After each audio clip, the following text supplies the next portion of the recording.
Bonjour et merci d'être présent pour ce webinaire qui va traiter le sujet de l'omnicanalité pardon, dans la stratégie marketing. On va démarrer dès maintenant, il y a déjà beaucoup de monde qui est là. Merci de votre présence. Tout au long du webinaire, et on y reviendra, vous avez la possibilité de chatter dans un petit onglet en bas à droite qui s'appelle Chat. Vous avez également la possibilité de poser des questions. Faites-le dans l'onglet questions, au moins ça sera plus facile pour nous pour vous apporter les réponses en fin de webinaire. Également un onglet sondage. Vous verrez au fur et à mesure du webinaire, on vous posera des questions et par cet onglet sondage, on pourra récupérer les réponses. On partagera cette réponse avec vous à la fin. Pour vous présenter ce webinaire, j'ai à mes côtés Frédéric et Michel. Je vais laisser se présenter. Rapidement, pour ma part, je suis Norman Prage, donc je suis le directeur général de Webmécanique. Frédéric Frédéric Eugène Exact, je travaille à la Poste sur la partie innovation expérience client. et Michel. Bonjour à tous, donc Michel Brébion, je suis le CEO de l'agence Winband, experte en inbound marketing et en account based marketing. Merci à vous deux de participer à ce webinaire à nos côtés. Alors, aujourd'hui, ce qu'on va commencer par faire, c'est vous partager un peu un baromètre sur les tendances de l'omnicanalité pour voir un peu où est-ce qu'on en est, notamment sur le marché français. Je laisserai la main à Michel sur ce sujet, puisqu'effectivement, au sein de son entreprise, et il y reviendra, ils ont développé une vraie expertise autour de ce sujet-là. Et il conclura par une petite illustration avec deux exemples, B2B, B2C, pour rendre ça un peu plus concret et tangible. Ensuite, avec Frédéric, on vous expliquera comment concrètement on peut mettre ça en place, de l'omnicanalité, et vous l'aurez compris, avec La Poste, notamment sur des sujets plus concrets qui sont le courrier papier. Et enfin, on aura cette session de questions-réponses. Rapidement, pourquoi nous, on vous présente ces sujets-là. Donc, Webmécanique, on est expert en logiciel de marketing automation, également de CRM, et on fait des formations sur ces deux sujets, ce qui nous donne une légitimité, effectivement, pour vous parler omnicanalité, puisque au sein d'un outil de marketing automation, on attend aujourd'hui d'un bon outil de marketing automation de proposer ce type de communication. À mes côtés, du coup, Frédéric, qui représente La Poste. Frédéric, si tu veux dire un petit mot sur La Poste et notamment ses solutions business. Donc, je ne vais pas vous faire l'offense de vous représenter la Poste, mais pour rappeler que effectivement, initialement, on est des opérateurs spécialisés sur la partie courrier et catalogue adressé, donc plutôt print. Mais évidemment, on a étendu ces capacités à des traitements d'adresses qui permettent à la fois de la qualification, de l'amélioration de la qualité des adresses, et évidemment, on opère aussi sur les canaux digitaux, ce qui nous donne l'occasion de traiter énormément d'omnicanalité. Merci Frédéric. Et enfin, donc avec nous Michel, on l'a évoqué, donc qui représente l'agence Winbound, Michel, pardon. Donc moi je fais partie du groupe NV Group, donc on est présent sur l'ensemble du coup des secteurs d'activité et des clients B2C, B2B en France et à l'international. Et spécifiquement, Winband est expert en stratégie digital marketing et commercial en B2B. Et c'est vrai que le sujet aujourd'hui sera B2B, B2C, mais on a aussi développé une vraie expertise d'omnicanalité sur le B2B. Merci Michel. Bon, bien sûr, si vous avez envie de contacter un des trois parties prenantes, n'hésitez pas, on est à vos disponibilités par la suite. Alors, avant de parler du baromètre et un peu des tendances autour de l'omnicanalité, première question, donc onglet sondage en bas à droite pour vous. Quels canaux utilisez-vous aujourd'hui dans votre entreprise pour communiquer auprès de vos prospects et également de vos clients? Donc, on va vous proposer 5 canaux. Alors, peut-être que vous en avez d'autres, mais on va vous proposer les 5 canaux principaux qui sont en l'occurrence l'email, le site web, les SMS, le social et le print. On vous partagera un peu le résultat de ces réponses en fin de webinaire. Chose promise, chose due, Michel, si tu peux nous présenter un petit peu la big picture de l'omnicanalité aujourd'hui en France. Eh bien, écoutez, l'idée, c'était aujourd'hui de vous parler effectivement de l'omnicanalité, je dirais avec quelques chiffres clés. Parce qu'en fait, on a beaucoup parlé de l'omnicanalité dans le B2C. Hein, c'est quelque chose qui s'est beaucoup développé. Vous l'avez bien perçu, que vous soyez consommateur ou professionnel. On est aujourd'hui dans l'omnicanalité. Vous allez acheter en magasin, vous allez acheter sur le site internet, vous avez des SMS pour la livraison de votre colis, etc. On est parfaitement dans l'omnicanalité. L'omnicanalité, elle est aussi aujourd'hui arrivée dans le B2B. D'ailleurs, le B2B copie souvent le B2C avec quelques années de décalage. Et donc, elle est présente. C'est-à-dire qu'aujourd'hui, on est très présent dans l'expérience client, on est très customer-centric, ce qui est globalement une entreprise B2C qui essaie du coup de fidéliser les consommateurs. Et donc, on voit bien que acheteurs, consommateurs, c'est des mêmes stratégies un peu décalées dans le temps, mais qui au final se terminent en étant les mêmes. Alors, ce qui est intéressant, c'est qu'il a été fait du coup un baromètre très récent par le groupe MV Group, Le Bon Coin, et avec Opinionway, et ils ont interrogé effectivement du coup les ETI et les PME pour savoir quelles étaient aujourd'hui leurs pratiques de l'omnicanalité. Alors, on va avoir des chiffres qui sont B2B, B2C dans ce qu'on va présenter, et puis à la fin, je vous donnerai quand même 2 chiffres clés de 2 études qui sont sorties sur le B2B pour que vous puissiez avoir une vision complète. Juste en aparté, ce que j'entends souvent dire dans le B2B, c'est qu'on parle encore un peu de multicanal. Et puis en B2C, d'omnicanalité. Mais en fait, le multicanal est en train de devenir omnicanal aussi en B2B, et c'est ce que nous présentera aussi Frédéric et Norman tout à l'heure. Donc en fait, 3 éléments importants. L'omnicanalité, c'est aujourd'hui devenu indispensable pour le consommateur sur son parcours d'achat, et ça l'est en B2B parce qu'on est effectivement dans des cycles d'achat de plus en plus complexes et de plus en plus concurrentiels. Et ce qui est intéressant, c'est de développer une relation client. Hein. Donc, c'est ça qui est aujourd'hui l'enjeu, c'est de développer une relation consommateur, une relation acheteur, et bien évidemment de fidéliser. Donc, ça n'a que ce but ultime de mener l'action. J'ai envie de dire, c'est pas de la théorie, et il faut vraiment être dans la pratique. Mais ce qui est intéressant, c'est qu'on voit que c'est pas généralisé et qu'il y a encore vraiment des axes à travailler. Alors, la connaissance client, qui est un enjeu majeur aujourd'hui.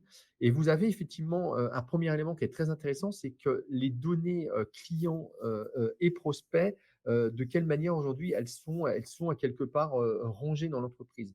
Ce qui est important, c'est qu'on s'aperçoit qu'on dit souvent la data, c'est la clé. Et ben, on s'aperçoit que dans les PME et les ETI, 9 PME ETI sur 10 disposent de données clients prospects aujourd'hui qui globalement sont dans un endroit et sont ordonnées. Alors, ça ne veut pas dire qu'on en utilise l'essence et la quintessence, comme on dit, mais ça veut dire qu'aujourd'hui, globalement, on quitte quand même de plus en plus les tableaux Excel, et on a aujourd'hui véritablement de la data qui est rangée. Il y a une base de contact dans l'entreprise pour une majorité des personnes interrogées. Je rappelle que c'est un sondage OpinionWay très représentatif des PME et des ETI en France. Donc ça, c'est un élément effectivement qui est assez nouveau. Pendant longtemps, on a eu des datas un peu dans tous les coins, et ce n'était pas très ordonné, pas très rangé. Donc aujourd'hui, il y a une vision de l'historique, et elles sont comment dire, présentes et ordonnées. Deuxième élément sur cette connaissance, une grande majorité de cette data est exploitée pour la fidélisation. Et donc, vous allez bien le comprendre, dans le B2C, c'est vraiment réel. On essaie effectivement d'engager dans la durée le prospect, on essaie effectivement de lui faire des bons d'achat, etc. Donc, on utilise cette data pour fidéliser, pour garder son client, mais sans doute pas encore assez en acquisition. Troisième élément qui est très intéressant aussi, c'est effectivement votre entreprise utilise une solution pour regrouper la donnée. Et c'est là qu'on voit qu'effectivement, il y a plusieurs chiffres qui circulent dans différents sondages, il faut se l'avouer. On a un sondage qui dit souvent que 73% des PME ne sont pas équipées en CRM.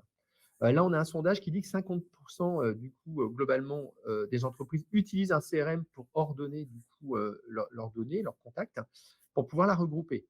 Donc, en tous les cas, même si on a des chiffres des fois qui divergent un peu, il faut être honnête, on peut se dire qu'aujourd'hui, principalement dans les PME, il y a un équipement de CRM qui n'est pas suffisant. D'accord ? Et donc, c'est un élément important parce que c'est un élément, le CRM est le réceptacle des actions marketing et commerciales. Et donc, si vous n'êtes pas équipé sur ce suivi CRM, vous avez un peu plus de mal à faire de l'omnicanalité. Donc, c'est un peu moins vrai en B2C où les équipements sont relativement différents et les équipements marketing sont très puissants, mais ça l'est véritablement en B2B si on fait un parallèle, où là, le CRM doit être en place et doit être ce fameux réceptacle. Donc voilà, c'est des enjeux forts. Et il y a aussi un élément qui est important, c'est qu'il y a de plus en plus du coup de RCI ou de CDP. Donc pour ceux ou Data Lake qui ne connaissent pas, je vais prendre le terme le plus simple, c'est un entrepôt de données. Et c'est principalement vrai en B2C sur effectivement des volumes de data très conséquents. Quand vous êtes à 1 million, 2 millions, 3 millions, comment dire, de contacts, vous avez besoin d'avoir aujourd'hui un entrepôt de données où la donnée est rangée. Elle est quelque part identifiable par un ID commun. Ça peut être le téléphone, ça peut être le mail, ça peut être l'adresse postale. Donc, on va avoir effectivement un ID commun et on va pouvoir du coup ordonner, ranger, faire en sorte que cette donnée soit exploitable par segment, et c'est cette donnée requalifiée et retravailler, qui va pouvoir déclencher des scénarios de marketing automation. L'amélioration de l'expérience client, alors elle est très très importante, puisqu'en fait aujourd'hui, quelles actions opérationnelles globalement vous menez dans l'entreprise aujourd'hui pour du coup mettre en place en fait une expérience client unique. Et l'expérience client unique, elle passe obligatoirement aujourd'hui par la personnalisation. On parle d'omnicanalité, on l'évoquera tout à l'heure dans le B2B, mais c'est valable dans le B2C. Les clés de succès aujourd'hui qu'on peut lire dans toutes les études, j'en ai parcouru beaucoup, c'est l'omnicanalité, multiplier les canaux d'acquisition pour toucher sa cible, et personnaliser. Donc, c'est un peu les deux tendances. Et on voit bien que dans, effectivement, ce sondage du Opinionway, on est effectivement pour une grande partie sur du coup des sites personnalisés. Il se fait de plus en plus d'ailleurs des sites produits pour vraiment œuvrer sur la personnalisation de l'atterrissage du consommateur ou de l'acheteur. Il y a des nouvelles stratégies qui apparaissent. Donc, effectivement, la compte-based marketing, pour ceux qui connaissent, c'est une stratégie qui vise à cibler des comptes spécifiques à fort potentiel. Donc, on peut le faire en compte, par vertical ou sur une map plus importante. Donc, c'est une stratégie de personnalisation finale que connaît bien aussi Frédéric pour l'exploiter lui-même pour développer du coup des activités de la Poste. Et donc, on voit que ce sont des activités qui montent en puissance.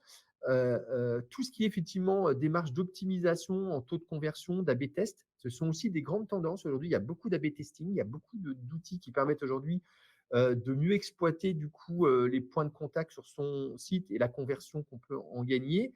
Il y a un vrai travail aussi sur l'e-réputation au niveau de l'expérience client et principalement B2C. Et donc, on voit bien qu'effectivement, l'expérience client est au cœur du sujet de l'omnicanalité et dessine aussi du coup des stratégies et des canaux nouveaux à exploiter. Autre point important, c'est comment on mesure la qualité de cette expérience client.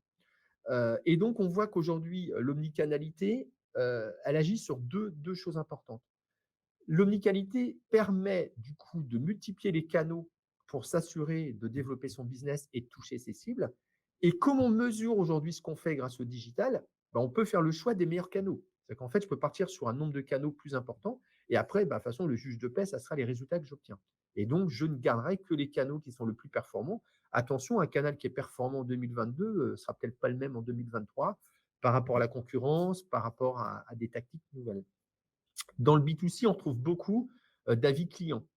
Là, vous le voyez, du coup, aujourd'hui, sur les PME, elles mesurent la qualité de l'expérience principalement sur les avis clients pour 7 d'entre elles sur 10 et sur des enquêtes de satisfaction.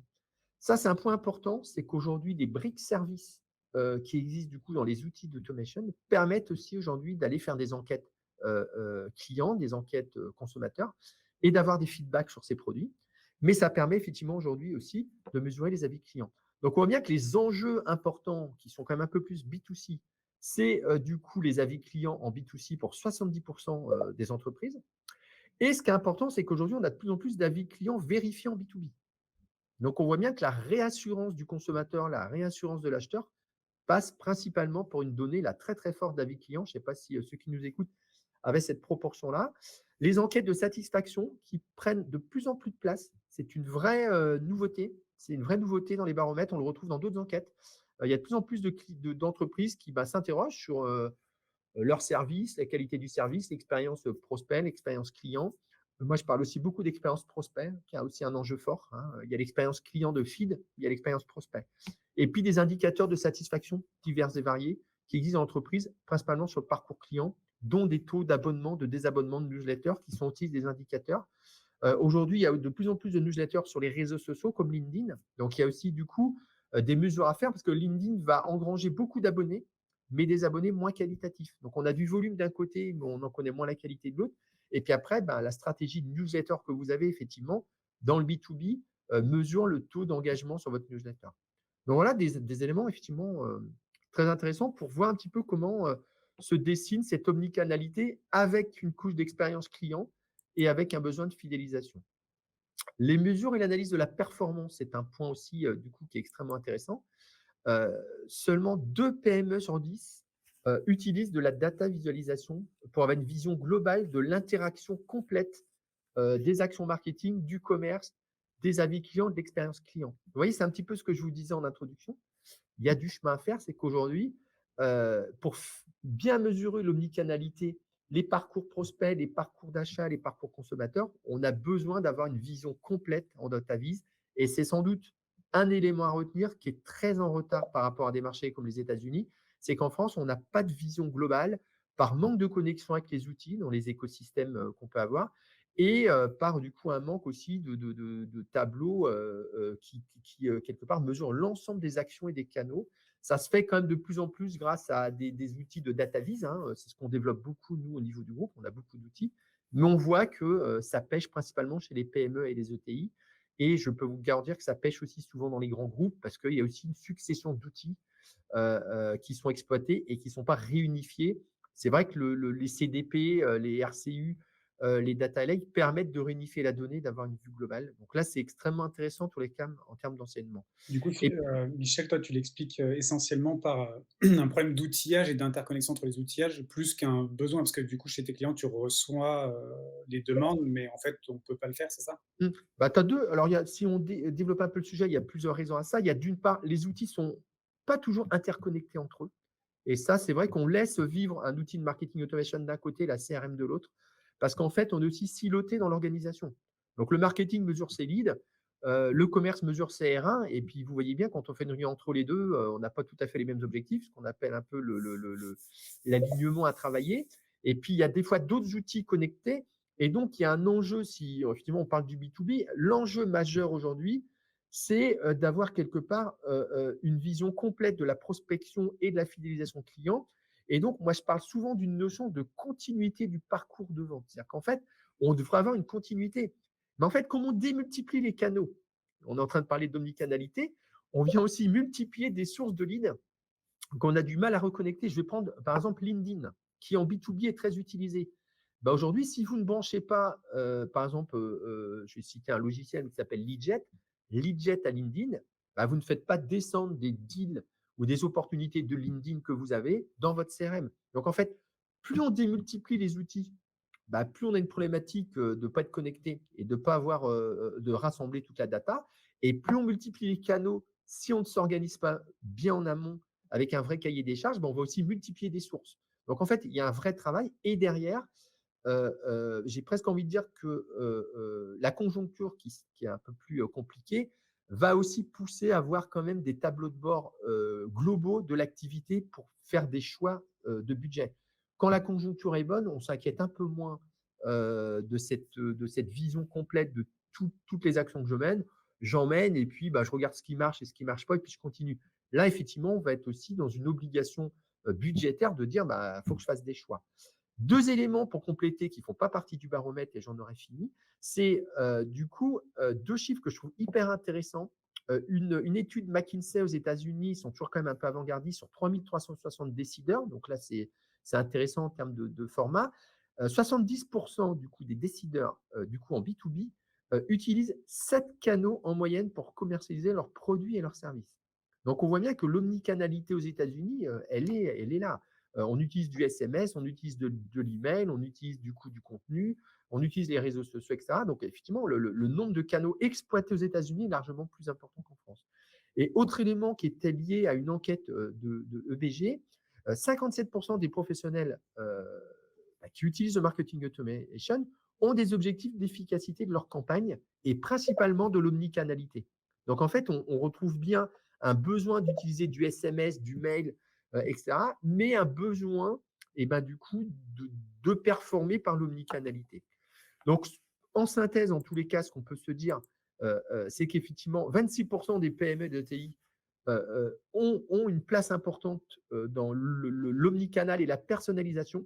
Mais vous voyez, bon, c'est que 26%. Donc, on voit le potentiel qui reste. Une partie, on pourrait diviser presque en 4 tiers, hein, 4 quarts plutôt. Une grande partie aussi travaille sur la personnalisation, ce qui est assez nouveau dans les tendances. On voit que la personnalisation prend de plus en plus de place parce qu'il faut performer et au final, il faut apporter de la valeur. La relation omnicanale, du coup, dans la personnalisation des messages, qui est extrêmement importante. Et puis, les actions prioritaires, ça, c'est très important. Je trouve que c'est hyper intéressant. La vraie priorité, c'est la personnalisation de la relation. Et j'en finirai, du coup, pour cette conclusion. Et je crois que vous lancez un petit sondage. Déjà, merci Michel pour toutes ces informations. Il y a beaucoup de choses à digérer, alors notamment la dernière aussi, je trouve assez intéressant, la personnalisation, on en reparlera avec Frédéric. Il y a la diversification et la personnalisation, hein, c'est ce que je retiens de tout ce que tu as dit. Et du coup, oui, c'est un prolongement en fait, hein, du sondage précédent. C'est dans les canaux que vous n'utilisez pas aujourd'hui, est-ce qu'il y en a certains sur lesquels vous aimeriez vous pencher ou tester et on peut vous aider, etc., pour trouver la solution. Mais voilà, est-ce qu'il y a certains de ces canaux que vous n'utilisez pas que vous aimeriez tester? On verra le résultat à la fin. Michel, tu gardes encore un tout petit peu la parole. Oui. L'idée, c'était de rendre un peu concret l'omnicanalité en B2B, en B2C, comme tu le disais. Donc, ton entreprise, c'est une agence, donc vous accompagnez les clients sur leur stratégie, la mise en place de leur stratégie. Donc, tu as des exemples concrets peut-être à nous partager. Je t'en prie. Exactement. Alors, ce qu'on peut se dire, et effectivement, ce qui est intéressant aujourd'hui dans ce webinaire, c'est on a du coup Norman qui représente très bien du coup la partie automation, Frédéric sur la partie du coup courrier, puis toutes ces innovations. Et puis nous, on met ça un petit peu en musique. Et en fait, on le fait de plusieurs façons. D'une part, aujourd'hui, ce qui se fait de plus en plus, c'est ce qui n'est pas là du coup dans les salles, c'est l'onboarding client-prospect. C'est-à-dire qu'aujourd'hui, dans les outils d'automation, on onboard nos prospects. Quand on signe un prospect, on va lui envoyer une lettre pour dire qu'on va tout faire pour du coup l'accompagner dans la prestation qu'il a achetée. Et puis dans son parcours, il aura, s'il y a une naissance, il y aura un cadeau. À Noël, il y aura un cadeau. Et puis il y a des courriers qui partent, il y a des box qui peuvent partir. Donc en fait, déjà, on est dans de l'omnicanalité de la relation prospect-client, y compris, là je parle du B2B, dans la relation qu'on doit créer dans la durée, la fidélisation qu'on doit créer. Et après, quand on fait des scénarios, puisqu'on parle d'omnicanalité, qu'on est dans une approche B2B, bah, c'est exactement ce qu'on évoquait, c'est on doit être dans une approche de plus en plus personnalisée pour être efficace en B2B et de plus en plus omnicanal. Et donc, quand on va créer des scénarios pour décrocher des prospects, on va pouvoir, par exemple, faire une campagne sponsorisée sur LinkedIn Ads, sur les contacts qu'on va cibler dans cette campagne. Et donc, ils verront, eux, dans leur fil d'actualité, la publicité LinkedIn qu'on lance. Et donc, c'est une forme d'omnicanalité.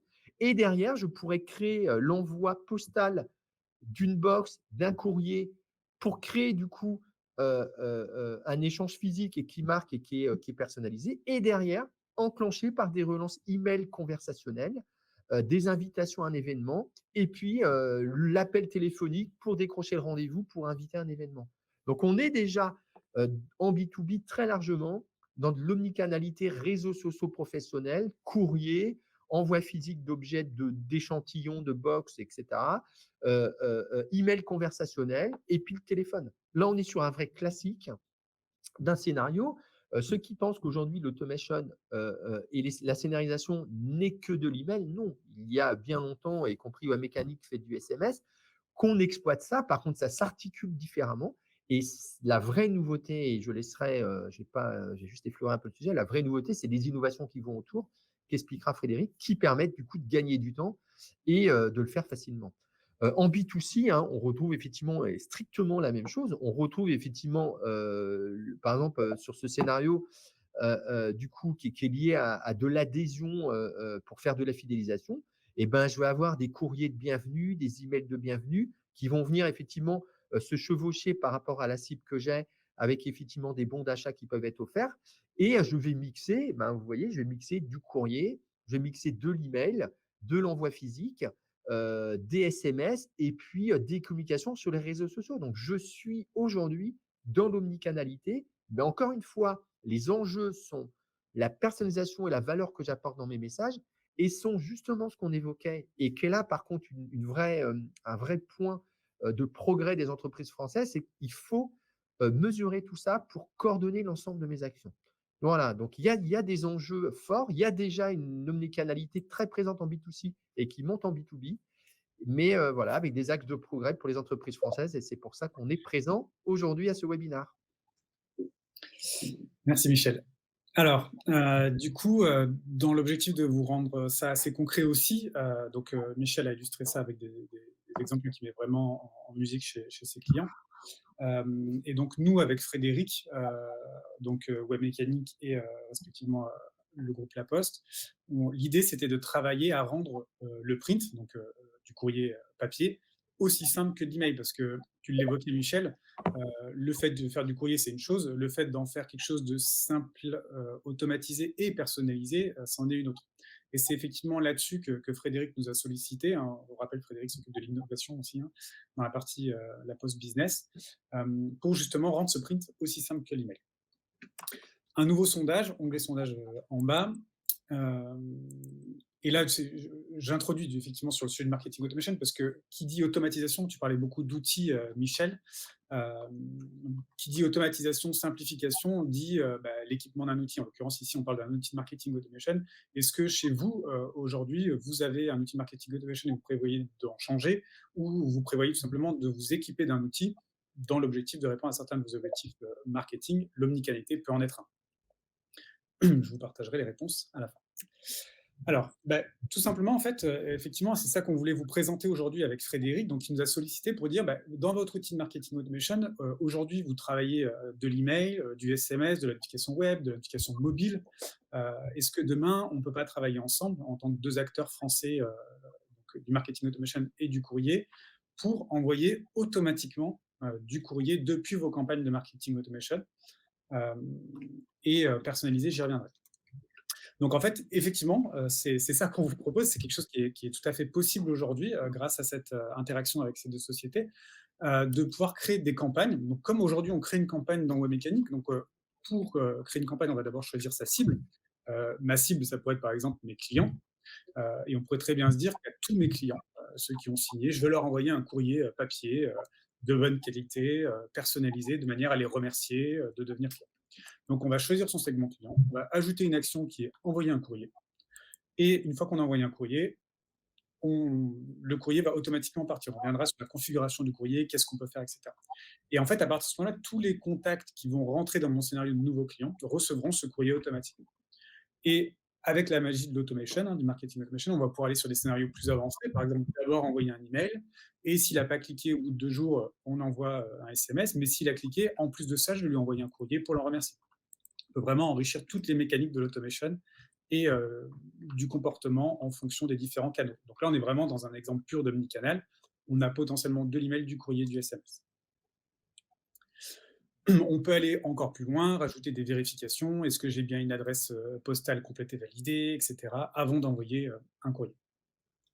Donc c'est vraiment très simple en fait. Aujourd'hui, de la même manière que dans une campagne d'automation, on va envoyer un email, on va pouvoir dire pour les contacts qui passent cet événement de campagne, je veux leur envoyer un courrier. Et là, à ce moment-là, on va donc choisir le courrier qu'on veut leur envoyer. Donc ici, on avait choisi un courrier de lettre de remerciement personnalisé. Et on va pouvoir également créer des nouveaux courriers. Et là, on arrive dans l'interface de la Poste pour pouvoir paramétrer son courrier. Donc on va le paramétrer une fois. Et à partir de ce moment-là, ils vont être déclenchés au fur et à mesure pour chacun des contacts. Frédéric, je te laisse la main pour présenter l'interface et tout ce qu'on peut faire au final, parce qu'un courrier, c'est assez divers. Hein. On y met un peu tout et n'importe quoi dedans. On met plein de choses dedans. Juste avant de rentrer dans le détail, c'est une manière pour moi de remettre en perspective tout ça, c'est de se dire que la réflexion initiale qui nous a amené à lancer ce chantier, c'est de réfléchir à l'expérience utilisateur des équipes marketing, justement.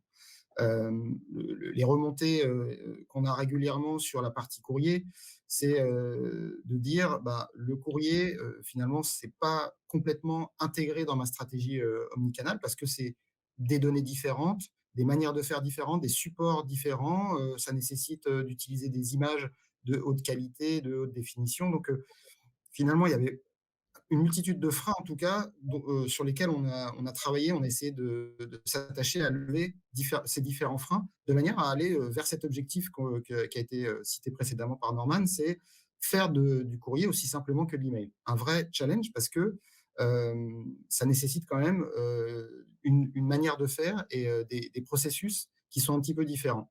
Et donc, l'idée, c'était de dire, on va essayer de simplifier l'expérience utilisateur des équipes marketing pour leur éviter de rentrer finalement dans toute cette complexité perçue, en tout cas, pour produire des campagnes de courrier. Et donc, un des moyens simples, qui nous a paru en tout cas très simple, c'est de partir de l'outil de travail du quotidien d'un certain nombre d'équipes de marketing, qui est leur outil d'orchestration marketing, outil de marketing automation, outil de gestion de campagne, comme vous voulez. Comment on peut intégrer le canal courrier dans ces outils. Et donc, vraiment, là, la collaboration avec Webmécanique a été riche. Et finalement, pouvoir construire les scénarios tels que Norman vient de le présenter, finalement, qui mixent des points de contact digitaux, Donc, on va partir, voilà, je lance ma campagne email en fonction des réactions, en fonction de ce qui se déroule dans le parcours. Bah, je vais avoir une orientation différente qui va peut-être nous faire aboutir au courrier. Et donc là, on est vraiment sur une manière aussi d'utiliser le courrier qui est différente de celle qui était initialement connue, où on faisait vraiment une campagne. Je prends ma base de contacts, je fais une campagne courrier et que j'essaye d'articuler bon an, mal an avec l'ensemble des autres scénarisations que je fais parallèlement en digital. Là, vraiment, tout est intégré. On utilise vraiment un set de données, et celui qui est inscrit dans l'outil de gestion de campagne, et on l'utilise de bout en bout tout au long du parcours. Et ça permet évidemment, parce que tous ces outils et toute cette problématique d'omnicanalité, elle est liée au fait que les parcours se sont complexifiés à l'ère du digital. Bah, c'est vraiment ces éléments-là qui nous ont amenés à travailler sur ce sujet. Et donc là, voilà, Norman vient d'expliquer comment ça se déroule à l'intérieur de l'outil de gestion de campagne. On a besoin évidemment de pouvoir faire sortir, entre guillemets, une cible client avec tout ce qu'il faut pour pouvoir faire de l'adressage postal, c'est-à-dire à minima l'adresse postale, évidemment. Et donc, on a créé un configurateur courrier uniquement web, c'est full web, donc il n'y a pas besoin d'avoir des manipulations différentes. Donc, on est d'abord sur l'interface de l'outil de gestion de campagne et on lui dit, bah voilà, à ce moment-là du parcours, il va falloir faire un export de la cible courrier. Et après, tous les écrans vont être à paramétrer côté La Poste. Donc là, on a basculé dans l'univers La Poste et on va avoir, voilà, on va avoir les mêmes logiques finalement que ce qu'on a d'habitude sur les outils de gestion de campagne. Donc, il faut déclarer un nom de campagne. Il faut choisir un format. Donc, le principe de cette plateforme, c'est d'essayer d'avoir des choix simples à faire. Et donc là, en quelques clics, finalement, en 7 étapes et en quelques clics, on va pouvoir déterminer quels sont les paramètres et les choix qu'on souhaite faire en termes de caractéristiques de ma campagne. Donc, je vais choisir un format. Je vais choisir une dimension à mon format. J'ai choisi une carte postale ici et je vais choisir une carte postale, par exemple, A5, qui est un format classique. Ensuite, bah, je vais définir le grammage, donc c'est-à-dire la qualité du message que je souhaite envoyer. Plus on a un grammage épais et plus on va avoir une perception qualitative. Et c'est un point important dans les études aussi qu'on peut mener sur cette notion d'omnicanalité à La Poste, c'est que finalement, le fait d'articuler, on n'opposera pas le digital et le print, on va vraiment avoir un ressenti des gens qui reçoivent les messages comme étant très complémentaires. J'ai une interaction en digital. Si elle est complétée par du print, c'est encore plus favorable parce que j'ai, avec le print, un meilleur souvenir finalement du message qui m'est adressé. Et donc, voilà, la qualité du format de communication qu'on va avoir sur le courrier va être extrêmement important pour amener à la conversion. Et pour compléter, si Je je vais peux me définir. permettre, Frédéric, du coup, ce que tu dis, c'est qu'effectivement, alors nous, on mène beaucoup de campagnes ABM. On n'avait pas cette technologie-là. On est très content qu'elle arrive. Mais effectivement, le succès des campagnes est lié à ce qu'on appelle de l'omnicanalité ou plus opérationnellement du multicanal. Mais effectivement, aujourd'hui, c'est un impératif de mixer un mail, un courrier. On ne raconte pas la même histoire, on n'a pas la même émotion avec les deux. Mais aujourd'hui, effectivement, c'est des choses qui sont courantes sur 90% de nos campagnes. C'est un usage qu'on a régulièrement et qui prouve du coup, les résultats qu'on a et du coup, c'est hyper intéressant et je trouve que là, la technologie facilite, du coup, la mise en place. Effectivement, j'ai presque envie de dire que le courrier était exploité et doit l'être encore plus que jamais parce qu'aujourd'hui, c'est simplifié. Exactement. Et d'ailleurs, sur ces sujets-là, on a eu des exemples assez probants en B2C, certes, c'est assez classique, mais aussi en B2B, où de plus en plus, on s'aperçoit que, notamment dans les logiques ABM, typiquement, tu en parlais tout à l'heure, Michel, le courrier en initialisation du parcours ou à un moment clé du parcours va être un facteur déterminant qui va permettre de générer une mise en action ou faciliter la prise de parole des équipes commerciales, typiquement. Clairement. Je continue à dérouler rapidement les étapes du parcours côté postal. Donc, il va y avoir nécessité à un moment, une fois que j'ai choisi les grands paramètres de mon courrier, de charger des éléments créatifs, évidemment. Alors ça se fait pas encore. Donc là, teasing un peu. C'est une première version que je vous montre là, mais on est en train de travailler justement à la possibilité de pouvoir réaliser vraiment l'ensemble du parcours de bout en bout, y compris sur la partie créative, design du courrier. Donc ça, c'est une évolution qui interviendra en fin d'année. Ensuite, il va falloir déterminer quelles sont les étapes, enfin les éléments de personnalisation que je veux injecter sur ma partie créative. Donc OK. voilà, j'ai envie de. Vas-y. Eh beh, justement, donc ces Non, informations, Michel tout à l'heure parlait de données regroupées, de CRM, de bases de données. Donc toutes ces informations sont disponibles sur fiche contact, hein, dans l'outil de marketing automation ou dans le CRM qui est connecté au marketing automation. Et du coup, le lien entre les 2 solutions font que, l'adresse postale va revenir au bon endroit et en plus de ça, c'est ce que tu allais expliquer, Frédéric, c'est que dans le courrier lui-même, on va pouvoir y injecter de la donnée personnalisée comme le nom, le prénom, la fonction ou peu importe la donnée qu'on a en fait sur ce contact, c'est ça? et exactement. L'idée, c'est de ici pouvoir bénéficier en termes de personnalisation de toute la richesse de données qu'il y a à l'intérieur de l'outil de gestion de campagne. Donc, je ne sais pas s'il y a par exemple, le nom-prénom du commercial rattaché à l'entreprise qu'on souhaite cibler.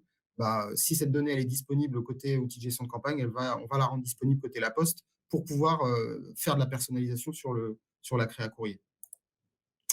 Ensuite, il y a une étape qui va être clé aussi, c'est qu'on va pouvoir déterminer les étapes d'envoi, c'est-à-dire, par exemple, tu citais tout à l'heure un envoi automatique qui est lié à l'ouverture ou à une visite sur le site ou à une ouverture d'email, par exemple. Et donc ça, c'est une automation qui va être inscrite en permanence côté outil de gestion de campagne et elle va être aussi inscrite en permanence côté La Poste. C'est-à-dire qu'on va attendre toutes les semaines, tous les jours, tous les mois comme on veut, qu'on nous descende un fichier issu de ces interactions qu'il y a pu y avoir côté digital. On en bénéficie côté print, entre guillemets, et ça va pouvoir nous permettre de descendre la scénarisation et l'impression des campagnes courrier en permanence. C'est-à-dire que ça, c'est une campagne récurrente. On attend un fichier côté outil de gestion de campagne, et dès qu'il nous arrive, on continue le processus de production. Donc, c'est vraiment de la logique qui est vraiment, j'insiste, un peu différente de ce qui était fait précédemment et qui n'était pas très facile à réaliser sans l'interconnexion entre un outil de gestion de campagne et le module print, on va dire. C'est ces scénarisations qui permettent d'envoyer au fil de l'eau des campagnes personnalisées. Ça, c'était très compliqué à réaliser parce que ça nécessitait en général d'avoir des actions manuelles de la part des équipes data parce qu'il fallait que je fasse une extraction toutes les semaines, tous les jours, tous les mois du ciblage que je transmettais à un routeur, que je transmettais à La Poste. Et donc ça peut être complètement automatisé. C'est un gain de temps énorme pour les équipes marketing sans manipulation de données. Et du coup, on gagne aussi beaucoup sur la personnalisation et la personnalisation non pas que du contenu, mais aussi du parcours, parce que tu l'expliquais, Michel, dans le baromètre, c'est le parcours, les interactions, il faut que ça soit au bon moment, etc. Et donc là, on répond directement à ce besoin-là, parce que dès que le contact arrive au bon endroit, hop, ça envoie. Et puis on doit gérer, C'est descendu à La Poste. on doit gérer des actions dans l'omnicanalité. Par exemple, vous avez un nouveau contrat qui est signé, le fait que le client ait un courrier, etc. Et donc aujourd'hui, on voit bien que dans un parcours, on le vit tous, le courrier a un vrai impact émotionnel qui a un peu moins. Alors l'email là aussi, mais je veux dire, des emails, on en reçoit beaucoup. Quand vous avez un courrier qui dit on est content effectivement du contrat que vous avez signé avec nous, il est marqué, c'est physique. Et donc je pense qu'effectivement, c'est aujourd'hui, il n'y a pas d'opposition du tout des deux. Il faut être multicanal. Il faut bien exploiter du coup la personnalisation et la segmentation. C'est des enjeux forts. Mais à partir de là, c'est un vrai boulevard de jouer avec tout ça pour atteindre ses objectifs. Et le courrier, j'ai presque envie de dire, qui redevient nécessaire dans quelque chose qui s'est beaucoup aussi digitalisé. C'est exactement les échanges qu'on a avec certains de nos clients parce que finalement, ils arrivent à une forme de saturation, entre guillemets, en termes de performance de leur campagne et ils souhaitent réinjecter de la nouveauté à l'intérieur de leur scénarisation. Et du coup, la solution courrier leur paraît intéressant. Et on a des indicateurs sur des études très quali qu'on a pu mener sur la notion de justement d'émotion, de mémorisation que génère le courrier dans l'ensemble d'une séquence marketing. Un courrier, quand on le reçoit, c'est un canal sur lequel on reçoit moins de sollicitations que sur les canaux digitaux, évidemment. Donc, on s'en rappelle plus. On est plus concentré au moment où on reçoit une campagne courrier et donc on a des effets émotionnels qui génèrent de la mémorisation qui sont extrêmement importants par rapport à certains canaux digitaux. Encore une fois, on ne les oppose pas, mais on pense que l'association est très importante. On va pouvoir donc, au-delà de la personnalisation, injecter toute la partie purement postale, c'est-à-dire quelle est l'adresse à laquelle je souhaite m'adresser. Des éléments qui vont être intéressants aussi sur la partie, je fais une parenthèse, mais la Poste propose un service qui permet automatiquement de faire remonter les adresses qui sont non contactables, PI non distribuables ou NPAI précédemment. Donc, c'est un peu la même logique que les hard bounce ou les soft bounce dans les logiques email. Ça permet automatiquement de faire une remontée au niveau de la base CRM et au niveau de l'OGC des adresses qui sont non contactables, et ça permet d'avoir un nettoyage entre guillemets régulier de la base de données, et ça c'est aussi un élément extrêmement favorable. Tout ça c'est automatisé au travers de la plateforme, et voilà, donc grosso modo en une vingtaine de clics j'ai conçu ma campagne courrier. Une fois que je l'ai activée, elle est complètement corrélée à tout ce qui se passe dans l'outil de gestion de campagne, ce qui me permet de, sans y repasser, lancer des scénarisations vraiment omnicanal pour le coup, avec du print et du digital. Un point d'illustration, donc on a évoqué avec Norman, on fait de l'email, en fonction du clic sur les emails, on va pouvoir activer du courrier. Là, ici, l'exemple, c'est une visite sur le site. Donc, on en avait même parlé avec Stéphane Coulot la semaine dernière lors de Automation Day. Son grand rêve, c'est de pouvoir lancer l'impression et la distribution d'un catalogue suite à une visite, par exemple, chez un constructeur automobile et sur un configurateur de constructeur automobile. J'ai été regarder la voiture, j'ai été regarder sa couleur, la configuration qui me va le mieux.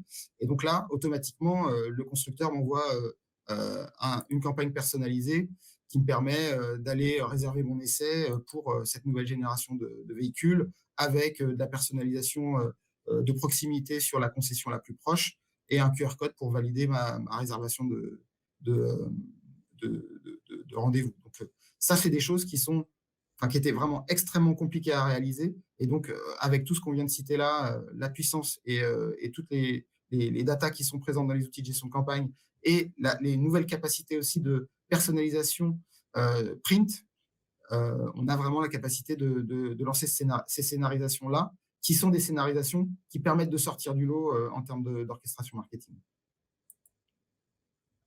Merci beaucoup, Frédéric. Dernier petit sondage, bon, c'est plus une question, vous pouvez y répondre. Au passage, n'hésitez pas à repasser sur tous les sondages parce que vous n'y avez pas tous répondu.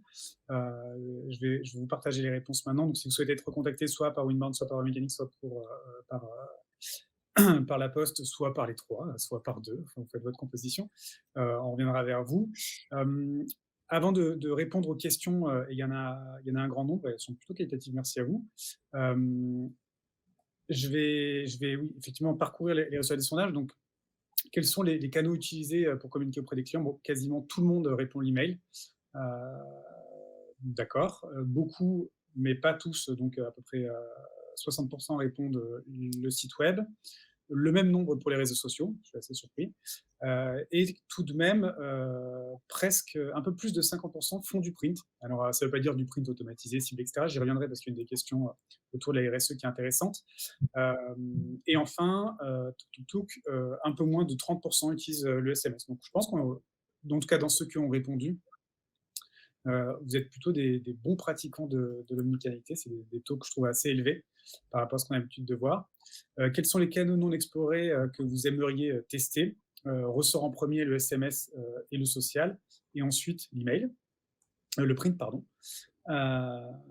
Et après, les questions sur l'équipement du marketing automation. Certains disent c'est trop avancé pour vous. Moi, je vous dis renseignez-vous, parce que ce n'est pas forcément le cas. On peut faire des choses simples, on peut faire des choses plus avancées. Dans les choses simples, c'est bien accueillir ses prospects, bien suivre ses prospects, bien accueillir ses clients. Et une fois que c'est paramétré, ça tourne tout seul. Donc, ça vaut quand même le coup de se poser la question. Et il y a, du coup, sur les répondants, un tiers qui souhaite s'équiper et 10% qui souhaitent changer de solution. Pour les questions, je vais vous distribuer les questions. Bonjour, est-ce que cet exemple de mise en musique est réalisé avec la solution web mécanique? Donc, ce qu'on a vu là, en tout cas chez Michel, là on parle de tes exemples B2B, B2C, non, puisque l'intégration à la Poste web mécanique, c'est quelque chose qu'on vous présente aujourd'hui qui va sortir très prochainement. Maintenant, Michel, je ne sais pas si dans tes exemples, c'est des choses que tu automatises déjà à 100%, ou la partie print, il y avait aussi beaucoup… Alors aujourd'hui, la partie print n'était pas automatisée puisque la technologie n'existait pas, donc elle demandait une organisation spécifique, d'où l'intérêt effectivement que Frédéric nous présente cette solution-là. Donc effectivement, non, à part que effectivement, l'ensemble d'un scénario tel qu'on l'a présenté peut être parfaitement piloté par web mécanique, avec maintenant l'intégration du coup de la solution. Et après, effectivement, s'il y a des objets qui sont envoyés dans le cadre du parcours, vous pouvez avoir du coup des choses complémentaires qui sont mises en place. Mais aujourd'hui, on est capable d'articuler un scénario complet en B2C comme en B2B. Donc, et c'est vrai que Frédéric, la techno que vous amenez et qui, à mon avis, continuera à progresser en termes d'envoi. Je pense qu'aujourd'hui, c'est le courrier, mais demain, ça va s'étendre à d'autres objets, j'imagine. Fait que Oui, l'échantillon. c'est ça, donc on est dans un truc qui est super. Aujourd'hui, vous savez comment ça se passe dans des boîtes, hein, dans le B2B, c'est l'assistante qui va préparer ses enveloppes et faire les envois. Et aujourd'hui, ce temps, ça doit être un vrai gain de temps. Et puis, ça doit être une démarche qui est réfléchie en amont, à la fois par rapport au choix des canaux et à la fois dans l'articulation des scénarios. Donc, il y a tout à gagner de toute façon d'automatiser et de faire des choses très personnalisées sur des supports et des canaux différents. Merci. Le frein que nous avons de notre côté, c'est le budget. Effectivement, Frédéric, tu n'as pas forcément abordé le sujet, mais donc là, on va payer à la conso au final, on est d'accord. Oui. Est-ce que le fait que ça soit plus automatisé, etc., ça permet aussi d'avoir des prix un peu plus compétitifs que ce qu'on aurait pu faire par le passé sur du print? Comment ça fonctionne? On a construit une offre avec différents niveaux d'abonnement qui permettent d'avoir des effets volume, évidemment.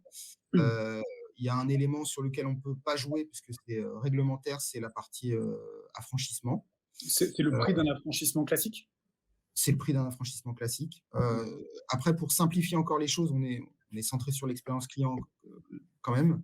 On a fait en sorte de ne pas exposer l'ensemble des strates tarifaires de la Poste parce que parfois ça reste compliqué. Là, on est sur une utilisation simple et donc on a voulu un tarif unique au pli qui dépend énormément des formats. Donc là, je ne pourrais pas vous donner le détail, évidemment, puisqu'il y a plus de 250 variantes. Donc, c'est assez important. Mais retenez le principe. Donc, sur la couche affranchissement, on n'a pas de latitude. Par contre, sur la partie impression, effectivement, comme c'est branché sur la plateforme et que ça bénéficie des effets volume, on considère qu'on a des tarifs qui sont extrêmement compétitifs. Et j'ai vu passer aussi une autre question sur la partie calcul tarifaire en temps réel, il me semble. Tout à fait.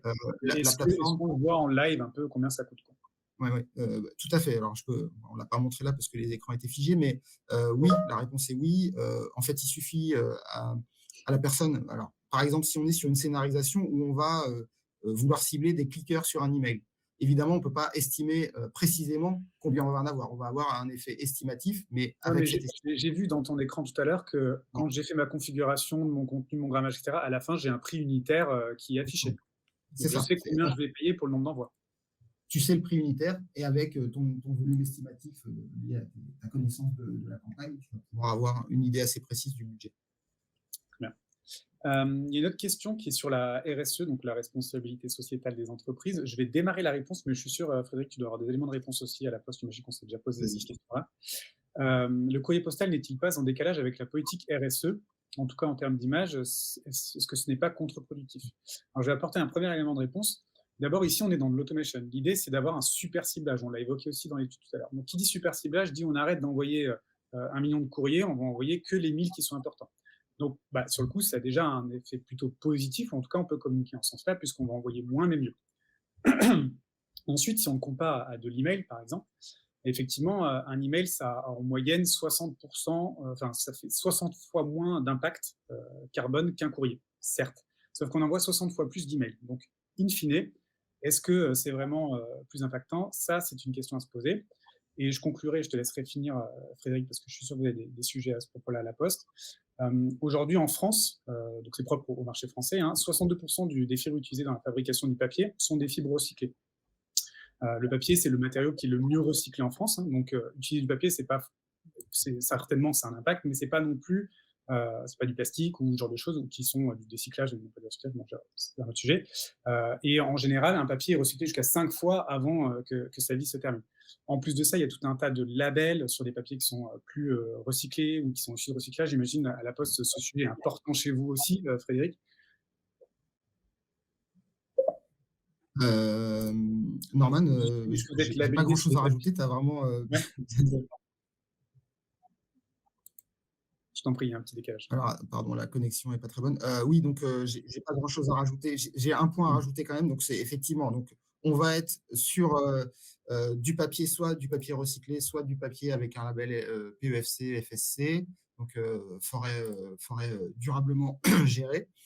En plus de ça, faut se rappeler que La Poste a, la plus grande flotte de véhicules électriques pour faire la distribution. Donc les facteurs circulent soit en véhicule électrique, soit, à En vélo. vélo aussi. Donc en tout cas, on essaye de neutraliser, la partie, neutraliser carbone, la partie distribution. C'est de la neutralisation carbone. On ne peut pas dire que ça ne génère pas d'effet, mais en tout cas, on essaye de maîtriser tout ça. La Poste est extrêmement attentive à ces sujets. Donc encore une fois, sans opposer le digital et le print. Comme tu l'as dit, le digital génère des externalités, le print aussi, et c'est des choses qu'on essaye de maîtriser au maximum. Après, c'est sur la partie image, effectivement, c'est des choses qui ne sont pas forcément connues dans le grand public et sur laquelle La Poste vraiment s'évertue à communiquer au maximum pour, encore une fois, montrer tous les efforts qui sont faits sur la partie distribution. Sur la partie impression, encore une fois, on essaye d'orienter au maximum vers du recyclé ou de la forêt bien gérée.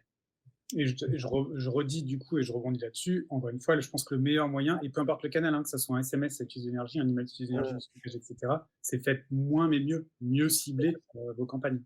mmh. Hein, ça C'est rejoint en exactement plus, Michel, le point essentiel qui était la personnalisation. Hein. Clairement. Non, mais je crois que l'enjeu, il est là aujourd'hui, c'est qu'on a connu, puis on y a participé, hein, je veux dire, on a été dans ce qu'on appelle la masse, hein, c'est de la masse média. L'abondance. On disait masse média.